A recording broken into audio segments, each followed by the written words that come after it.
नमस्कार दोस्तों, मैं डॉक्टर ज्योति कृष्ण स्वागत करती हूँ आपका काव्यांजलि में। दोस्तों, आज की मेरी यह प्रस्तुति एक ऐसे प्रसंग पर आधारित है जो किसी भी प्राणी के ईश्वर पर विश्वास को रेखांकित करती है और ईश्वर भी उस विश्वास को व्यर्थ नहीं जाने देते हैं। और यह कथा है गज और ग्राह की लड़ाई की।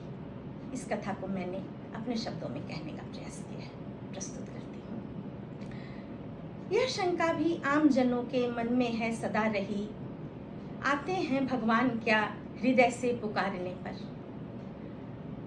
अंत तक यदि कोई हल न मिला संकट का, एक रास्ता बचता है हर तरफ से हारने पर। एक रास्ता बचता है हर तरफ से हारने पर।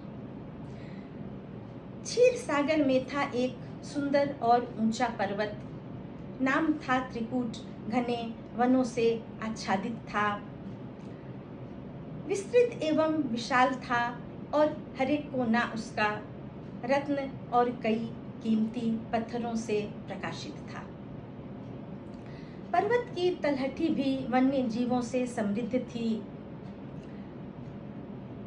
सुंदर वृक्षों से सुशोभित कई देव उद्यान थे। जल से परिपूरित कई नदियां और सरोवर थे। पशु पक्षी जल क्रीड़ा करते और करते स्नान थे। एक बड़ा सरोवर था जिसमें भांति भांति के खिलते सुंदर फूल कमल के, कुमुदनी और कल्हार के थे। अशोक, कदम्ब, मल्लिका, मालती, जूही, मोगरा, आसपास कई वृक्ष चीड़ देवदार के थे। एक गजेंद्र निवास करता था पर्वत तले घने जंगल में। कई हाथियों से घिरा हुआ चलता था वह अपने दल में। उसकी धमक ऐसी प्रचंड थी, नग भी कांप उठा करते थे। कर्णपट्टी से गिरते मद का भंवरे रसपान किया करते थे। एक दिवस वह मस्त हस्तिदल भ्रमण पे यूं ही निकल पड़ा था। तेज धूप में प्यास लगी जब जल पीने को विकल पड़ा था। वायु के संग गंध कमल की आती थी जहाँ सरोवर था। जल निर्मल था, अमृत जैसा पुष्प पराग मनोहर था। जल में प्रवेश कर तब गजेंद्र ने शीतल जल का पान किया और मगन होकर फुहार से उसने जी भर स्नान किया। किसे पता था एक आपदा बैठी है यूं घात लगाए। एक भयंकर मगरमच्छ ने गज के पैरों में दांत गड़ाए। बहुत चेष्टा की गजेंद्र ने, किंतु पांव छुड़ा न पाया। ग्राह की मजबूत पकड़ से अपने को वह बचा न पाया।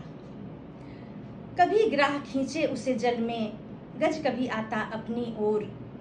इसी तरह कुछ वर्ष बीत गए, पड़ने लगा अब गज कमजोर। देखकर अपनी शिथिल अवस्था स्मरण किया उसने हरि नाम। कहा स्वयं को विवश जानकर, अब प्रभु आए मेरे काम, प्रभु आए अब मेरे काम। और उसने ईश्वर को आवाज लगाई, हे चराचर जगत के स्वामी, हे त्रिकालदर्शी भगवान, कण कण में जो बसे हैं उनका प्रेम से मैं करता हूँ ध्यान। जो सर्वत्र विराजमान, जिनमें निहित यह संसार है अरूप जिनका स्वरूप, उनके चरणों में नमस्कार है। जिनसे है हर ओर प्रकाश, जिनके बगैर सब अंधकार है। कायम है जिनसे सृष्टि, उनके चरणों में नमस्कार है। जिन्होंने है ब्रह्मांड रचा, जगत के जो पालनहार हैं, जो विनाश भी करते हैं, उनके चरणों में नमस्कार है। जो समस्त प्रकृति के आधार हैं, उनके चरणों में नमस्कार है। जो माया मोह विविध प्रकार हैं, उनके चरणों में नमस्कार है। जिनका स्वरूप निर्विकार है, उनके चरणों में नमस्कार है। जो हरि गरुड़ पर सवार हैं, उनके चरणों में नमस्कार है। एक शरणागत की पुकार है, उनके चरणों में नमस्कार है। उनको प्रणाम बारंबार है, उनके चरणों में नमस्कार है। देखी जब भक्त की व्याकुलता, हरि आए बैकुंठ छोड़कर। देखी जब भक्त की व्याकुलता, हरि आए बैकुंठ छोड़कर। गज ने अर्पित किया विष्णु को एक कमल का पुष्प तोड़कर। नारायण ने तब गजेंद्र को ग्राह की पकड़ से मुक्त किया, काट चक्र से उसका मस्तक न्याय बड़ा उपयुक्त किया। ग्राह पूर्व जन्म के प्रभाव से ऐसा कुटिल प्रवृत्ति हुआ था, प्रभु के हाथों मृत्यु पाकर वह भी शाप निवृत्त हुआ था। हरि के स्पर्श पाकर गज भी छूट गया भव बंधन से, जन्म सफल हो गया भक्त का नारायण के दर्शन से। निश्चल मन से और करुण स्वर में जब उन्हें पुकारेंगे, निस्संदेह विकट घड़ी से हमको प्रभु उबारेंगे, निस्संदेह विकट घड़ी से हमको प्रभु उबारेंगे। सुनी द्रौपदी की पुकार, चीर का किसने तब विस्तार किया, भक्त प्रहलाद के प्राण बचाए किसने यह उपकार किया। प्रेम भाव में मगन राम जब जूठे फल खा सकते हैं, गज की रक्षा करने को तब नारायण आ सकते हैं, गज की रक्षा करने को तब नारायण आ सकते हैं। नन्हे बालक जैसा यदि मन अपना भी निश्चल होगा, नन्हे बालक जैसा यदि मन अपना भी निश्चल होगा, हाथ थाम लेंगे बनवारी प्रतिदिन शुभ मंगल होगा।